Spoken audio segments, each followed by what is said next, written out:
महाराष्ट्र राज्य निवडणूक आयुक्ताला आज स्वराज्य शक्ती सेनेच्या माध्यमातून मी निवेदन दिलं आहे की जे निवडणूक झालेली आहे ते रद्द करून परत करण्यात यावी आणि जे उमेदवार बिनविरोध काढलेले आहे त्यांच्यावरती कारवाई करून त्यांच्या पक्षावरती कारवाई झाली पाहिजे आणि जे येणारी निवडणूक आहे ते पण रद्द झाली पाहिजे आणि जोपर्यंत निवडणूक प्रक्रियेमध्ये बदलाव होत नाही तोपर्यंत निवडणूक घ्यायचा काहीही फायदा नाही। जरी आपल्याला माहित असेल की बीजेपी ही जिंकणार आहे तो अननेसेसरी मतदान घेण्याचा काहीही उपयोग नाही आहे। आणि जे मी बघितलेलं आहे पोलीस अधिकाऱ्यांची गाडीमध्ये पैसे वाटप करणं, पोलीस अधिकाऱ्यांचे समोर पैसे वाटप करणं आणि काही ठिकाणी सीसीटीव्ही फुटेज नाही होते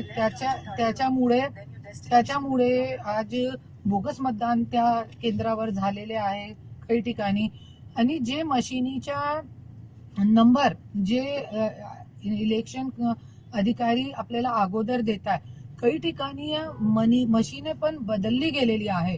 हे सगळी गोष्टी बदलाव व्हायला पाहिजे। त्यानंतर तुम्ही अगोदर तुम्ही या गोष्टीवरती कारवाई करा, त्यानंतर इलेक्शन प्रक्रिया संपूर्ण चांगली करा, त्यानंतर तुम्ही इलेक्शन घ्या अशी मागणी करून मी आज इलेक्शन आयुक्ताला आपला जे आहे स्वराज्य शक्ती सेनाच्या माध्यमातून निवेदन दिलेलं आहे आणि लवकरच लवकर आपल्याला न्याय भेटणार हे मी मागणी केलेली नाही। तर जरी आपल्याला 3 दिवसामध्ये इलेक्शन कमिशननी काही दखल नाही घेतली तर मी 5000 लोकांना घेऊन आंदोलन करणार आहे आणि ठिकठिकाणी जागोजागी स्वराज्य शक्ती सेना आंदोलन उभारणार आहे।